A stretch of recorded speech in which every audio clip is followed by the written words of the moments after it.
At my daughter's wedding, her fiancé looked me dead in the eye as he yanked the chair out from under me. I crashed to the marble floor, the impact a sickening thud that echoed in the sudden horrified silence. The laughter of his groomsmen sputtered out as 100 pairs of eyes fixated on my sprawled, undignified form. He loomed over me, his tuxedo a slash of black against the glittering lights, his lips curled into a sneer of pure contempt. "Some people are born to build things," he said, his voice a low, mocking poison meant for me alone. "You, old man, were born to be buried under them. Know your place." But as I lay there, the pain in my hip flaring, a commanding voice cut through the tension from the back of the room. A distinguished man in a tailored suit had just arrived, and he was staring at me, his face pale with shock and disbelief. "Sergeant," he whispered, the word a thunderclap in the quiet hall. "Sergeant Maxwell, is that you?" That single question changed everything. Before I tell you how that one moment blew my entire world apart, do me a solid. Hit that subscribe button and drop a comment letting me know what you'd do if this was your kid's wedding. Let's get into it. The shriek of a table saw was the only sound that could cut through the thick October chill of my workshop. It was my sanctuary, carved out of the garage of the same South Side Chicago bungalow where I'd raised my daughter. The air, thick with the scent of freshly cut oak and cedar, was my oxygen. I powered down the saw, the ensuing silence feeling as warm and comfortable as a well-worn blanket. I ran a calloused hand over the smooth, sanded edge of the rocking chair I was building. A piece of me went into every joint, every curve. It was honest work. It was real. The side door burst open, rattling a rack of hand tools and letting in a gust of autumn air that smelled of rain and distant bonfires. Chloe stood there, silhouetted against the fading daylight, vibrating with an energy that filled the entire space. "Dad, you are not going to believe this." She stopped, bouncing on the balls of her feet, her eyes sparkling brighter than the string of bare bulbs overhead. It was the same way she looked when she was 7 and had a secret she was bursting to tell. I set down my sanding block, wiping my sawdust-covered hands on my jeans. At 62, the hours spent hunched over a workbench were starting to leave their mark on my spine, a dull ache that was now a constant companion. "What's got you wound up tighter than a $2 watch, kiddo?" Her smile could have lit up the entire city. "Donovan proposed." She practically flew across the concrete floor, thrusting her phone into my face. "Look, Dad, just look at this." The diamond on her finger was a shard of ice, big and impossibly clear, catching the light and throwing tiny rainbows across the scattered wood shavings. It was bigger than anything I could have ever hoped to afford on a carpenter's earnings. I took the phone carefully, my rough fingers feeling clumsy on the sleek glass. The video showed a scene from another world, a massive yacht slicing through the dark waters of Lake Michigan, the Chicago skyline a glittering backdrop. Crystal flutes, a string quartet playing softly, and Donovan Price, a man I'd met only twice, down on one knee. His suit was perfect, his hair was perfect, and the Rolex on his wrist glinted as he opened the velvet box. "We're getting married in December," Chloe rushed on, her words tumbling over each other in her excitement. "Just before Christmas. You'll be so happy for me, Dad. He's everything I've ever dreamed of." I watched the video again. I saw how Donovan barely acknowledged the crew member who offered them a blanket against the lake wind, his gesture a dismissive flick of the wrist. I saw the way he positioned the phone to perfectly capture the brand of champagne on the table. It was all a performance, a meticulously staged production. "Of course I'm happy for you, Princess," I said, handing the phone back and forcing a smile that felt like a crack in my face. "When do I get to meet his parents?" A flicker of something. Nervousness? crossed her face before being chased away by her radiant smile. "Oh, they're on a trek in Nepal for 2 months, some spiritual journey thing, but they'll be back just in time for the wedding." She parroted the next words, a line that was clearly not her own. "Donovan says we don't need to wait for them to start planning our future." The low hum of traffic from the street outside was a familiar comfort. Somewhere down the block, a dog barked, the normal sounds of a normal life. I picked up a chisel, needing the solid weight of the tool in my hand. "That's quite a timeline," I said, my voice carefully neutral. "December's not far off." "I know!" She spun in a circle, her arms flung wide as if to embrace the world. "Donovan says, when you know, you know. He doesn't believe in wasting time." The fluorescent lights buzzed overhead, casting long, distorted shadows. I glanced at the video again, which she was now rewatching with a dreamy expression. I focused on Donovan's face. There was something in his eyes when he looked away from Chloe, a flicker of cold calculation that made my chest tighten. "Let me see that ring again," I said, stepping closer. She held out her hand, and I studied the diamond. It was flawless, a monument to wealth. But the setting was modern and sharp, almost severe. It lacked the warmth of the simple gold band I had given her mother, Eleanor, 30 years ago. A ring I now wore on a chain around my neck, hidden beneath my shirt. "It's beautiful, Chloe. Truly," I managed. "Isn't it? He has such incredible taste." She admired the way the stone captured and fractured the light. "He wants to take you to dinner tomorrow night. Just the two of you, so you can really get to know each other." I nodded, my mind already churning. The one good suit in my closet, the worn leather of my shoes, the sawdust permanently ingrained in the lines of my hands. Unease coiled in my gut like a cold snake. "Just the three of us?" "Yes, since his parents are away, but he said it's perfect, actually. He'll have your full attention." She kissed my dusty cheek, her expensive perfume a strange and jarring scent in my world of wood and oil. As she headed for the door to the house, she paused. "Dad, you're going to love him. Once you really get to know him, I promise." The door clicked shut, leaving me alone with the half-finished rocking chair and the silence that now felt heavy and ominous. I picked up the chisel again, but my hands were shaking. I saw Donovan's dismissive flick of the wrist, the rushed timeline, the conveniently absent parents. I closed the heavy garage door. But the cold feeling settling deep in my bones had nothing to do with the October night. 2 hours later, I was sitting at the old oak desk I'd built for myself years ago, staring at the painfully slow progress bar on my aging computer. A photo of Eleanor smiled at me from a simple frame I'd carved from maple. Her wedding dress, as white as a fresh snowfall. Her eyes held the same boundless joy I'd seen in Chloe's face tonight. I touched the gold ring beneath my shirt, the metal warm against my skin, a constant, silent promise. "I need to know who this boy is, Ellie," I whispered to the photograph. "Help me protect our girl." Facebook finally loaded. Finding Donovan Price was easy. His profile picture showed him leaning against a silver McLaren, sunglasses masking his eyes, his smile as sharp and polished as a surgeon's scalpel. I began to scroll, and with every post, the knot in my stomach tightened into a solid ball of dread. Finally found someone who appreciates the finer things. Upgraded.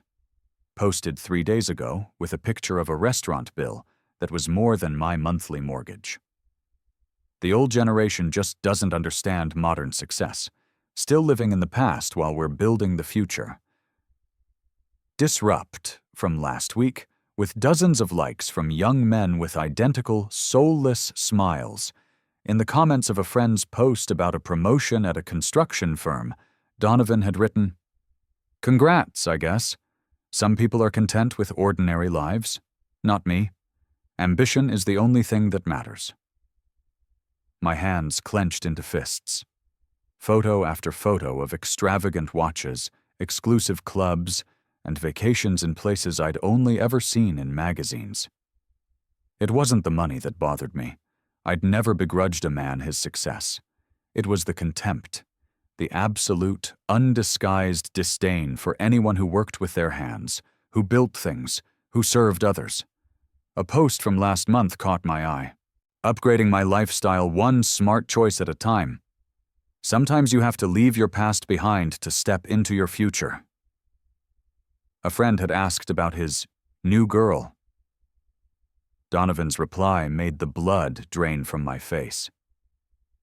She's perfect, sweet, trusting, and her father's exactly the kind of simple carpenter who won't complicate things. Simple carpenter. The words struck me with the force of a physical blow. I leaned back, the old chair groaning under my weight. The walls of my small office, covered in photos of Chloe's life, her first steps, her graduation, birthday parties, seemed to close in around me. In every picture, it was just the two of us. After Eleanor was gone, there was no safety net beyond what I could provide with these two hands. A simple frame near the bookshelf held my military decorations, including the Distinguished Service Cross. I rarely looked at them. That life felt like it belonged to another man, in another lifetime. All that mattered was the promise I'd made to Eleanor as she lay dying. I would protect our daughter from anyone who might hurt her. I clicked through more of Donovan's photos. Him at charity galas, always positioned to show off his suit, not the cause. Him at work events, standing slightly apart, his body language screaming that he was above his colleagues. In one photo, he'd captioned it, "Networking with the right people. It's not what you know, it's who you know, and how to use them." Use them. The phrase made my skin crawl. The house was quiet, the only sound the distant wail of a siren. I thought of Chloe's face tonight, so full of love and trust. She'd inherited her mother's heart, her ability to see only the good in people. It was the thing I loved most about her, and right now, it was the thing that terrified me the most. My reflection stared back from the dark window. A man with graying hair, a weathered face, and hands that told the story of a life of honest labor. Everything Donovan Price seemed to despise. But these hands had built my daughter's crib, taught her to ride a bike, and worked countless overtime hours to send her to college. I closed the laptop. Tomorrow night, I would meet him face to face. I would look him in the eye and give him a chance, for Chloe's sake, to prove that this arrogant, soulless persona was just a digital ghost. But if the man matched the profile, if he saw my daughter as just another acquisition, another part of his lifestyle upgrade, then I would have to find a way to save her without shattering the beautiful, trusting heart I had worked so hard to protect. I touched the ring beneath my shirt again, drawing strength from the cool, solid gold. Tomorrow, the battle for my daughter's future would begin. The phone rang while I was methodically spreading apple butter on toast, a breakfast ritual that hadn't changed in 30 years. Chloe's voice was a cascade of cheerful bubbles, still high on the euphoria of her engagement. "Dad, good morning. Did you sleep well? I couldn't sleep a wink. I just kept staring at my ring." "Morning, sweetheart. Glad you're happy." I set my knife down, concentrating on keeping my voice from betraying the leaden weight in my stomach. Donovan's social media posts had haunted my fragmented sleep, images of his sneering face superimposed over my sweetest memories of Eleanor. "So, about tonight," she chirped. "Donovan made reservations at Elysian for 7:30. Do you know it? It's on the Gold Coast, overlooks the lake. He says it's one of the city's real hidden gems." I knew the name, the kind of place food critics wrote about in hushed, reverent tones. a place where a single glass of wine cost more than my weekly grocery bill. "Sounds fancy," I said, my mind immediately going to my one good suit. "Oh, it is. Donovan has such refined taste. And Dad," she added quickly, "his parents are definitely still in Nepal. They won't be back until just before the wedding. But that's perfect, because tonight will be all about you two getting to know each other." 2 months in Nepal. The casual, thoughtless luxury of it. I thought about my own vacation time, hoarded for years, and spent on road trips to national parks with Chloe or essential repairs on the house. "When did they leave?" I asked. "Right after Labor Day. They're doing some kind of extended meditation retreat. Donovan says they do stuff like this all the time. Isn't that amazing?" Or convenient, I thought, but said, "Well, I'm looking forward to meeting your young man properly. 7:30, you said." "Yes, and Dad, dress nice, okay? Donovan really values making a good first impression." After we hung up, I stood in my kitchen, the morning sun illuminating every worn countertop, every faded photograph stuck to the fridge with a magnet. This home, built on love and sacrifice, felt a million miles away from the world of Elysian. I spent the afternoon preparing for the dinner like a soldier prepping for a mission.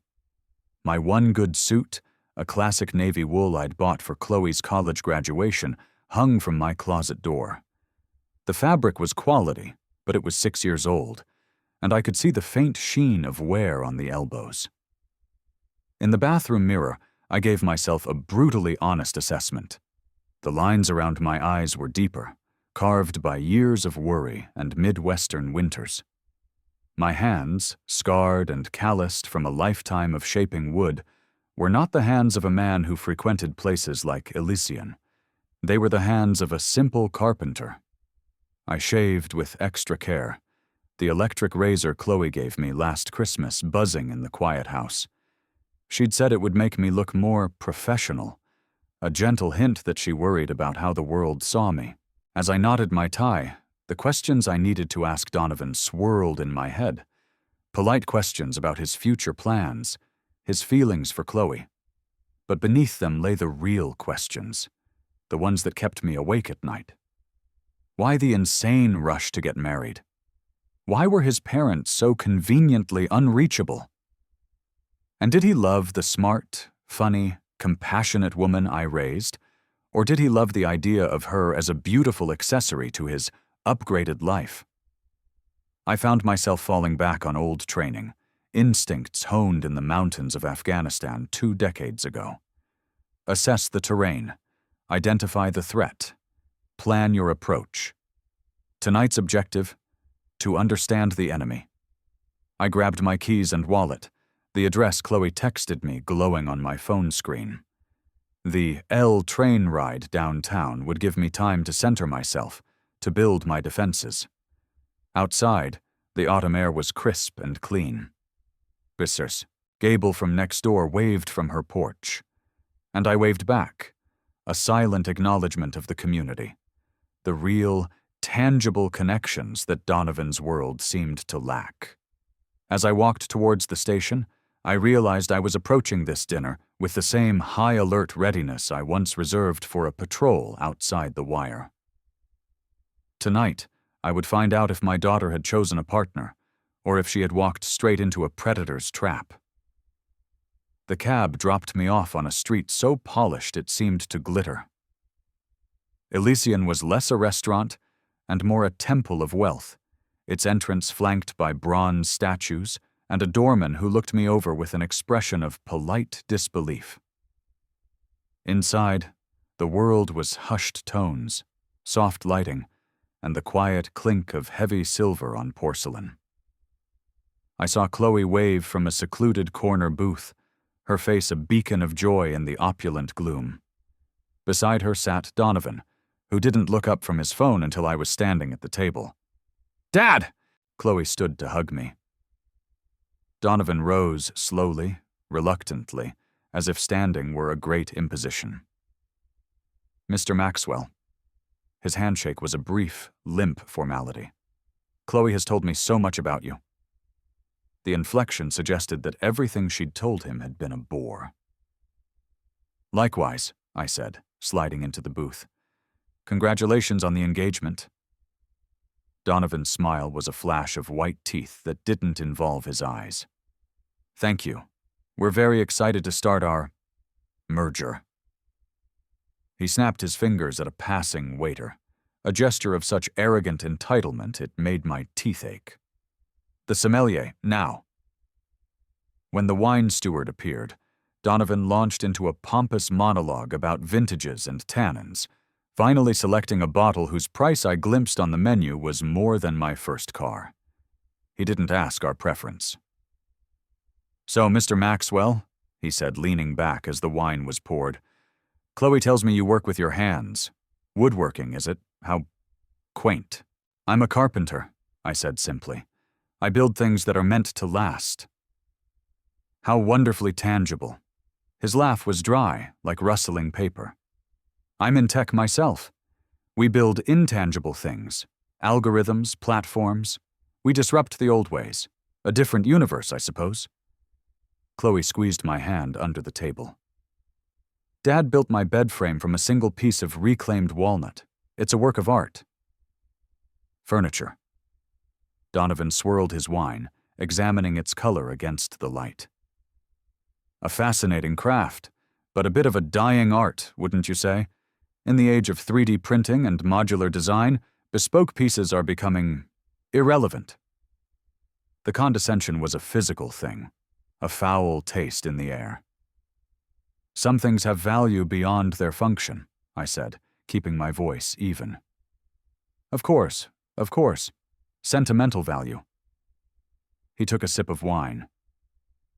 "Chloe has been telling me about your charming neighborhood on the South Side.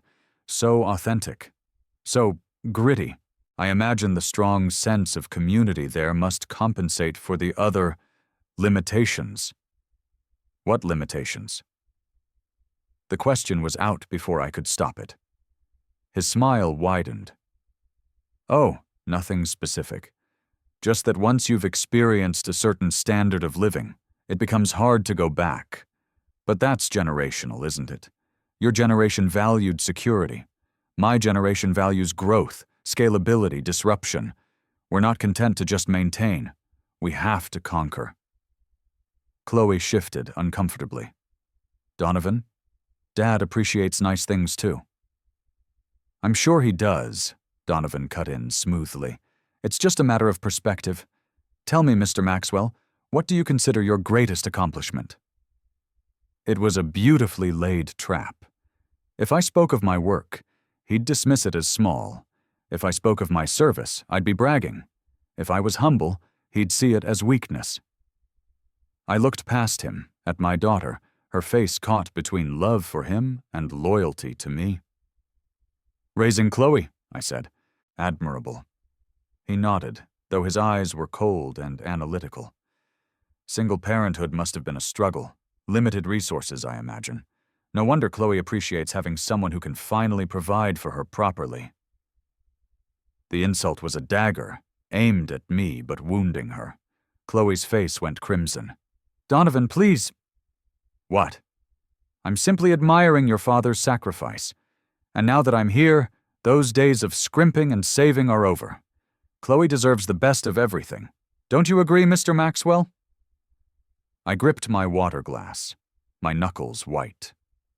The waiter arrived with menus, but Donovan waved him off with that same imperious flick of the wrist. "Actually," he said, his eyes locking with mine, "I think we're ready for the check." A moment later, a leather-bound folder was placed discreetly at his elbow. He opened it, performed a show of raising his eyebrows, and then, with a slow, deliberate motion, he slid the check across the polished table until it stopped directly in front of me. "Well now," he said, his voice dripping with false magnanimity. "I believe tradition dictates that the bride's father handles the dinner." The number on the bill was $974, a week's pay, a month's worth of high-grade lumber. "Donovan, that's not—" Chloe began, her voice strained. "Nonsense, darling." He didn't even look at her, His gaze was fixed on me, a predator enjoying the final moments before the kill. "Your father wants to show his support, don't you, Mr. Maxwell? It's a gesture, a symbol of you passing the torch, so to speak. Your generation providing for mine." The silence at our table was a vacuum, while the rest of the restaurant hummed with the oblivious chatter of the wealthy. My hand trembled slightly as I pulled out my wallet. The worn leather felt obscene in this place. I could feel Chloe's horrified stare. "Dad, please, I can—" "No." I put my credit card on the bill, praying it wouldn't be declined. "It's fine, Princess." Donovan's smile was triumphant.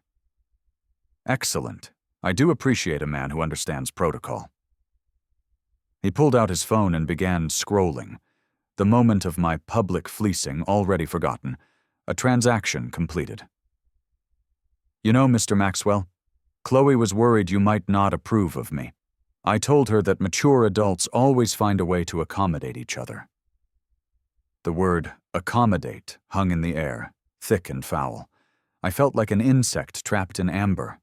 I had never, in my 62 years, felt so utterly powerless. "I simply believe in treating people with respect," I said, my voice barely a whisper. "Respect?" Donovan looked up, feigning confusion. "I thought I was being quite respectful. I'm allowing you to participate in a time-honored tradition. I understand the importance of letting the older generation feel useful." The waiter returned. I signed the slip with a shaky hand, adding a tip I couldn't afford out of sheer, desperate pride. $168. Nearly 2 weeks' wages gone in an instant. "There we are," Donovan said brightly. "Nothing like a fine meal to bring family together, though I suppose this is quite a step up from your usual haunts, Mr. Maxwell." I stood up slowly, my chair scraping harshly against the floor. Vivian looked up at me, her eyes shimmering with unshed tears and a dawning, terrible understanding. "Thank you for dinner, Donovan," I said, my voice flat. "I'm sure Chloe appreciates seeing how well her 2 favorite men get along." The casual cruelty of it, the way he had engineered my humiliation while framing it as a bonding experience, was breathtaking. This wasn't a misunderstanding. This was a statement of dominance. It was an execution. "Dad," Chloe whispered, standing too. Her engagement ring flashed in the candlelight, a beautiful, cold, and suddenly terrifying object. I looked down at Donovan, who remained seated, the king on his throne. "Chloe," I said quietly, my heart breaking for what I was about to do. "I think we need to go home." The cab ride back to the south side was a silent, suffocating affair. The glittering towers of the Gold Coast receded behind us, replaced by the familiar brick and stone of my world. Chloe stared out the window, the reflection of passing streetlights sliding over her tear-streaked face. I gave her space, letting the horror of the evening settle. The silence wasn't empty. It was filled with the unspoken truths that had just been dragged, kicking and screaming into the light. When we finally pulled up to the bungalow, the warm light from the porch felt like a beacon in a storm. We walked inside, and the familiar scent of sawdust and old books wrapped around us. It smelled like home. It smelled like safety. She finally broke in the living room, collapsing onto the worn sofa I had reupholstered myself years ago. Her sobs were ragged, torn from a place of deep confusion and pain. I sat beside her, not touching her, just being there, a solid presence in her crumbling world. "Maybe he was just nervous," she whispered into her hands, the words a desperate attempt to rebuild the fantasy. "He knows how important you are to me. He was trying too hard to impress you." "Chloe." I kept my voice gentle but firm. The time for tiptoeing was over. Was that nervousness? Or was that cruelty? When a man deliberately makes you feel small to make himself feel big, That's not nervousness. That's a sickness. He's from a different world, Dad, she argued, but her voice lacked conviction. Different rules, different customs. Maybe this is just normal for him. Look at me, princess. She lifted her head, and in her tear-filled eyes, I saw the little girl who used to believe my patched-up knees and bedtime stories could fix anything. There is no world, no culture, no custom where it is acceptable to humiliate the father of the woman you claim to love. He didn't just disrespect me, Chloe. He disrespected you. He mocked the home that raised you, the work that fed you, the values that made you who you are. But I love him, she cried, the words a raw, painful admission. And he says he loves me. I know you love him, sweetheart. But honey, love isn't a transaction. It's not about what he can give you. It's about how he treats you, and how he treats the people you love. I reached out, my rough hand covering hers. I've seen his type before, in another life. They start with small acts of disrespect. They test your boundaries. Tonight was a test, Chloe. He was testing to see how much I would take, and how much you would let him get away with. She was quiet, staring at our joined hands on the worn floral fabric of the sofa. I saw the look in his eyes when he slid the check over, she said, her voice barely a whisper. That wasn't nervousness, was it? No, kiddo, it wasn't. He's never been like that with me, she said quickly, a last-ditch defense. He's always so charming, so attentive. I'm sure he has been. You're a prize to him, Chloe. You're beautiful, smart, kind. You're an asset. But being an asset isn't the same as being loved. The word tasted like ash in my mouth. Love honors the people who came before. It doesn't try to erase them. A single fat tear rolled down her cheek and dropped onto my hand. What if you're right? What if I've made the biggest mistake of my life? The question, so full of fear and regret, shattered what was left of my heart. I thought of Eleanor, of the fierce, protective love she had for our daughter. Then you fix it, I said simply, and you remember that no matter what happens, you are not alone. You have a home. You have a father who loves you for exactly who you are, not for who he wants you to be. She looked around the room, at the faded photographs on the mantel, the bookshelves overflowing with worn paperbacks, the handmade coffee table between us. He called our neighborhood gritty, she said, the word now sounding like the insult it was intended to be. Your mother and I chose this neighborhood because it was filled with good people. Teachers, firefighters, tradesmen, people who knew your name and watched you grow up. That's not grit, Chloe. That's community. That's something his money can never buy. She looked back at me, her eyes clearing. How could I have been so blind? Because you have a good heart, I said, squeezing her hand. You believe in the best in people. Don't ever let a man like him take that away from you. That's your mother's greatest gift to you. What do I do, Dad? She whispered. I had been waiting for that question all night. You don't have to decide anything tonight. Just watch and listen. A man's true character isn't what he says. It's what he does when he thinks no one is watching.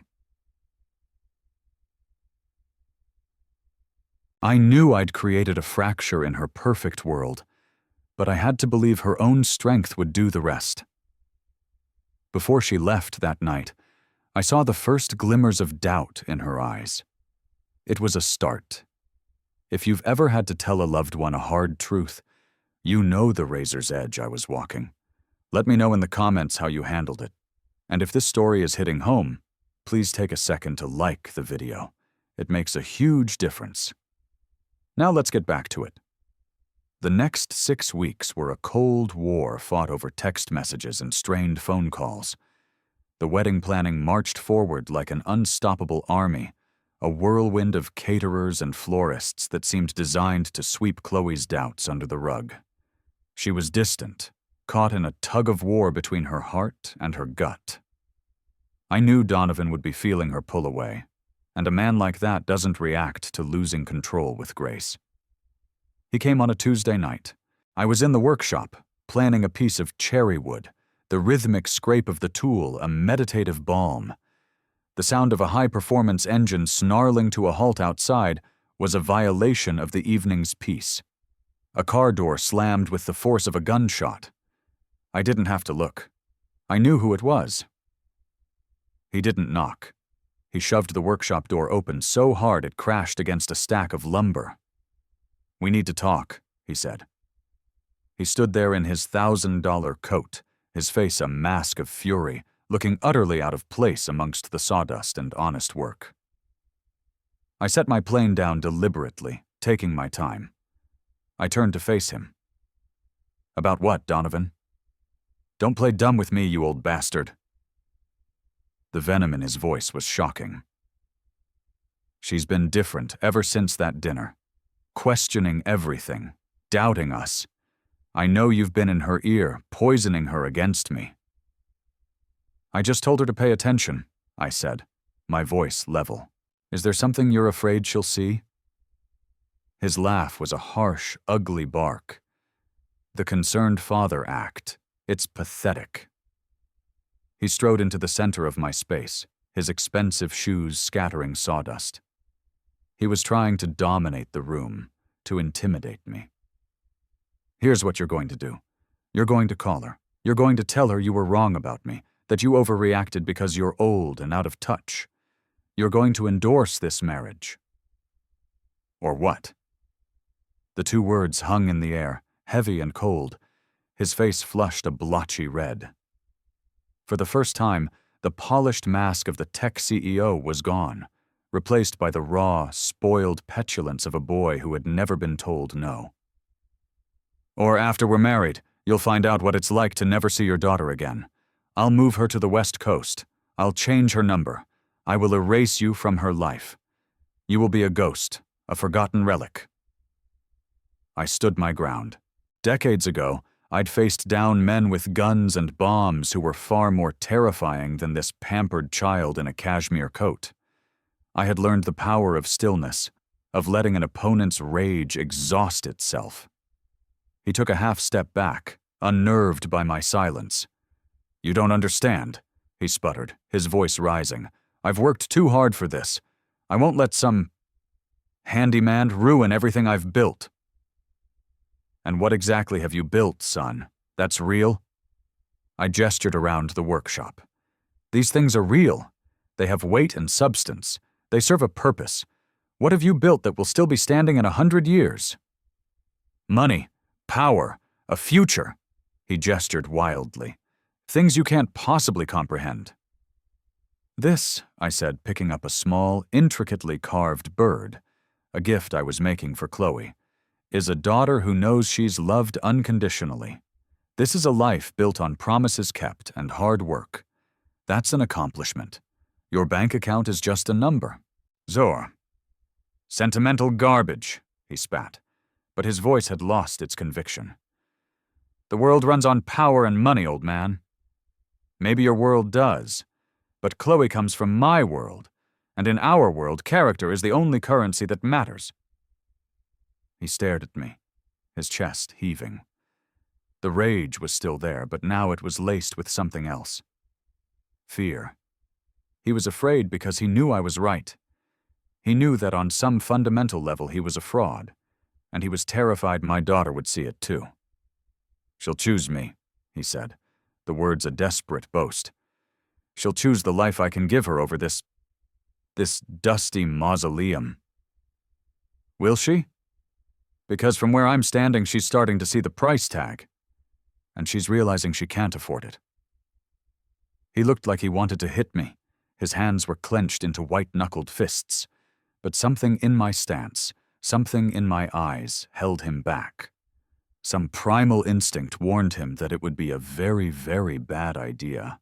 He turned and stormed towards the door. "This isn't over," he threw back over his shoulder. "Actually," I said quietly to the empty doorway after he'd gone, I think it is. I knew then that I had to see Chloe. This was no longer about doubts and suspicions. This was about a direct threat.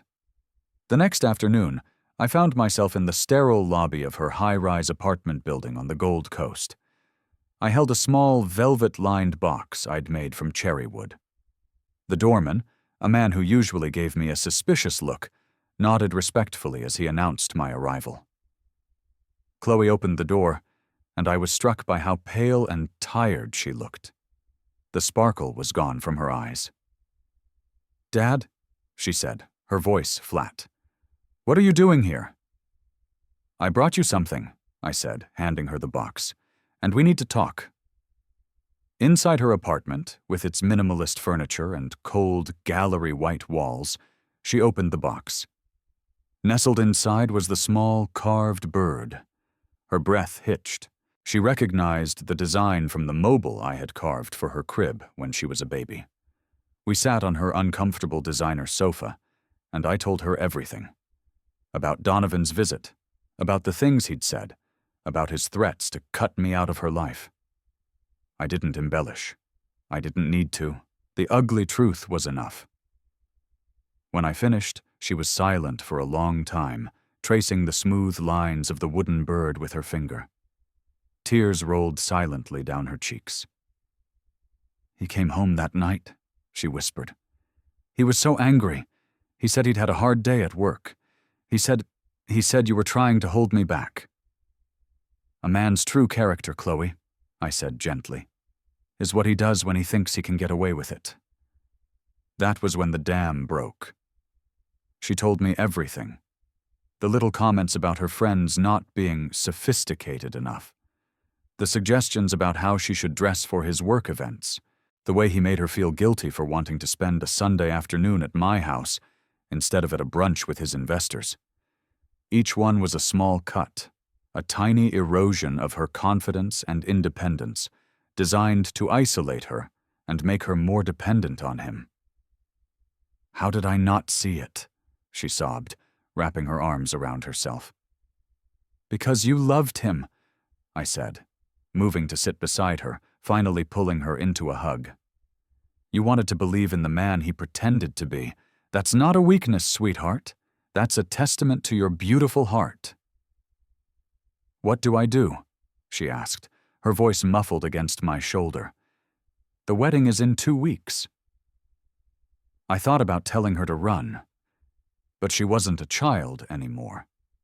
This had to be her decision. "You are stronger than you think you are, Chloe Maxwell.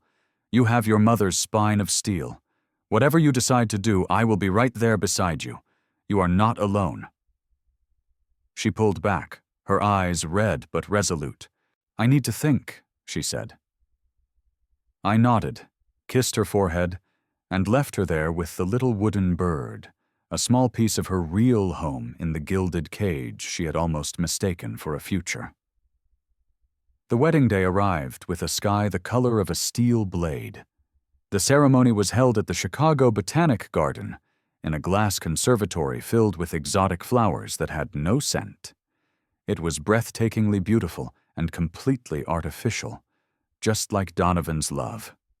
I stood in my navy suit, feeling like a ghost haunting the edges of the celebration. His family and friends, a glossy, homogeneous crowd, looked through me as if I were part of the scenery. The ceremony was a blur.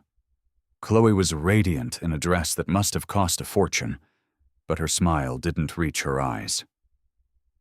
When the officiant asked who gave this woman, I stepped forward and placed her hand in Donovan's, the brief touch of his skin making me want to recoil. I saw the flash of triumph in his eyes. He thought he had won. At the reception, held in a grand, marble-floored hall, I found my name on a card at a table in the farthest corner, next to the kitchen doors. The message was clear.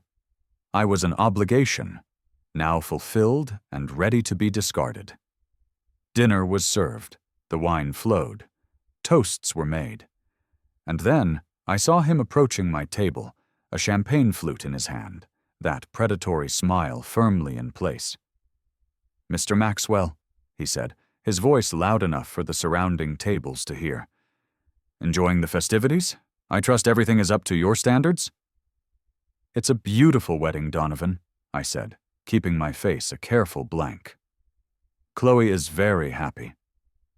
"Oh, she will be," he said, with a chilling certainty. "I believe in providing my wife with the very best. It's about upgrading one's environment." He moved to stand behind my chair as I began to sit down. "It's fascinating, really. A day of new beginnings, of leaving the past and certain people behind." And then I felt it, a sharp, deliberate jerk. The chair was pulled from under me just as my full weight was committed. I crashed to the floor, pain exploding in my hip. The clatter of my silverware hitting the marble echoed as the entire hall fell silent. He looked down at me, his face a perfect picture of feigned concern. "Oops," he said, his voice carrying in the stillness. "Looks like someone's a bit unsteady on their feet. Age catches up to all of us." Then he leaned down, and for my ears only, he whispered the words I will never forget. "Some people are born to build things. You, old man, were born to be buried under them. Know your place." A collective gasp went through the room. Chloe cried out my name, her voice sharp with horror, and started running towards me. I lay there, winded and humiliated, the eyes of 200 strangers burning into me. And that was when the voice, a voice I hadn't heard in 20 years, cut through the chaos from the entrance. A man and a woman had just arrived, their faces flushed from rushing. The man was older, his hair gray at the temples, but he moved with the unmistakable bearing of a lifelong soldier. His eyes swept the room, taking in the scene with a tactical swiftness. The horrified bride, the sneering groom, and the old man on the floor. And then his eyes locked on mine, and they widened in stunned recognition. "Sergeant?" he whispered, his voice cracking with disbelief. He started walking towards me, his pace quickening with each step. "Sergeant Maxwell, is that you?" I looked up from the floor into the face of Lieutenant Marcus Price, the young officer I had pulled from a burning Humvee in the Korengal Valley. The man who was now a general. The man who was Donovan Price's father. The name escaped my lips as a choked whisper. "Lieutenant Price." His face, a mixture of awe and dawning horror, was a sight to behold. "It is you," he breathed. "Sergeant Leo Maxwell, my God. What are you doing here?" Around us, the guests were murmuring, confused by this strange, intense reunion. Donovan stood frozen, his perfect triumph unraveling before his eyes, as his own father ignored him and rushed to the side of the man he had just publicly humiliated. "This is my daughter's wedding," I said quietly, as Chloe finally reached me, helping me to my feet. The general's eyes widened as the pieces clicked into place with catastrophic force. His gaze shot from me to Chloe, then to his son, the terrible equation solving itself in his head. "Your daughter," he repeated, his voice dangerously low. He turned, and his voice boomed across the silent hall with the parade ground authority of a man used to commanding armies. "Everyone, listen up!" The chatter ceased instantly. Waiters froze. The string quartet lowered their bows. "I need you all to understand something. This man," he said, his hand landing on my shoulder with a reverence that stunned me, "is Sergeant Leo Maxwell, United States Army." Donovan's mother, Nancy, had come to his side, her hand flying to her mouth as she realized what was happening.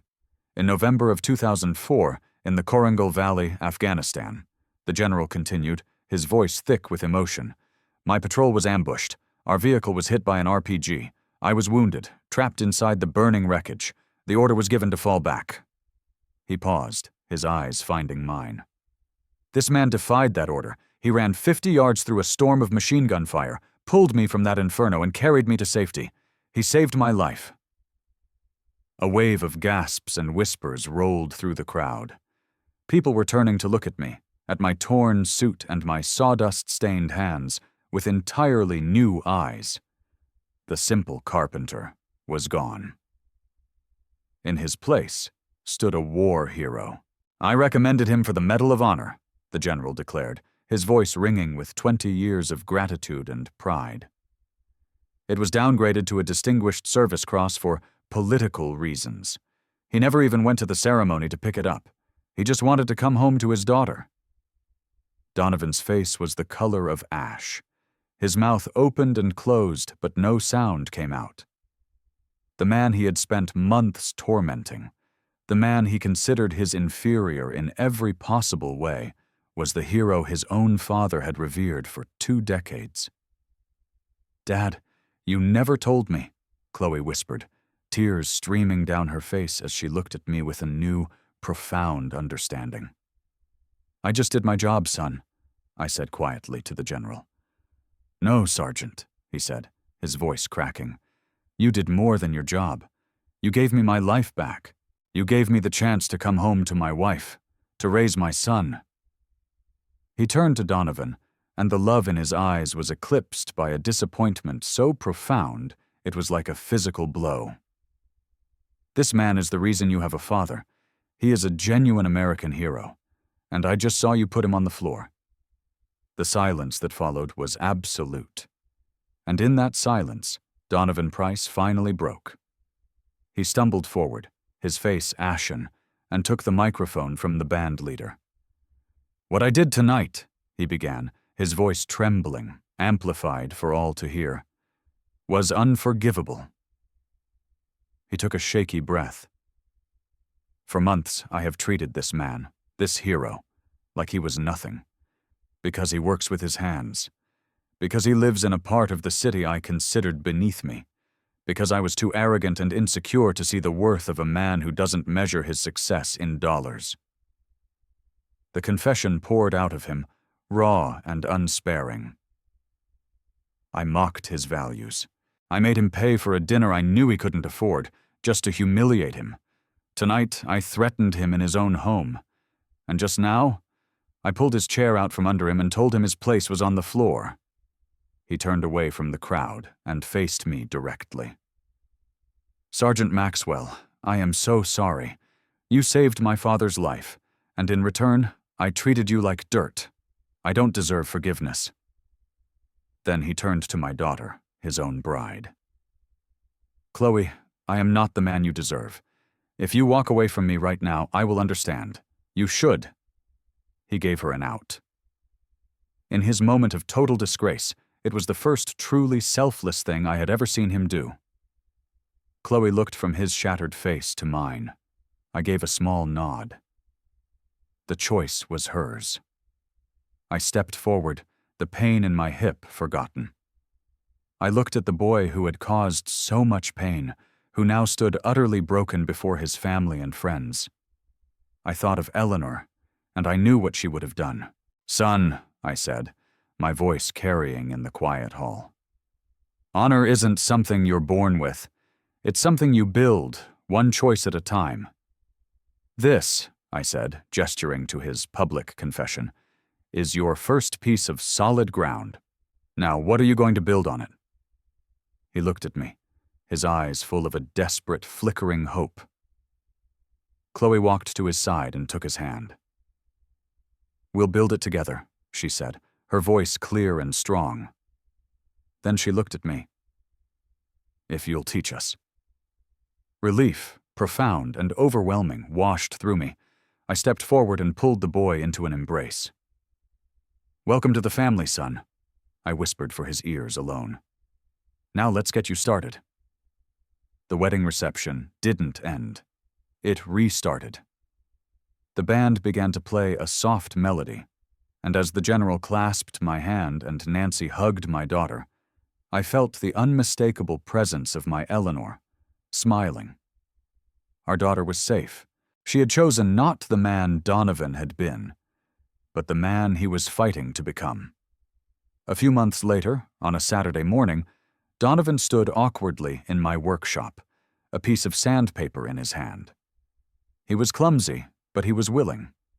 He was learning to feel the grain of the wood, to respect the process, to build something real and lasting with his own 2 hands. Our family wasn't perfect, but it was being rebuilt joint by joint on a foundation of honesty, forgiveness, and hard-earned respect. They say you can't judge a book by its cover. I guess you can't judge a man by his bank account either. If this story moved you, please give it a like and subscribe for more. And comment with the most important value you think a family should be built on. Thank you for being here. I'll see you in the next one.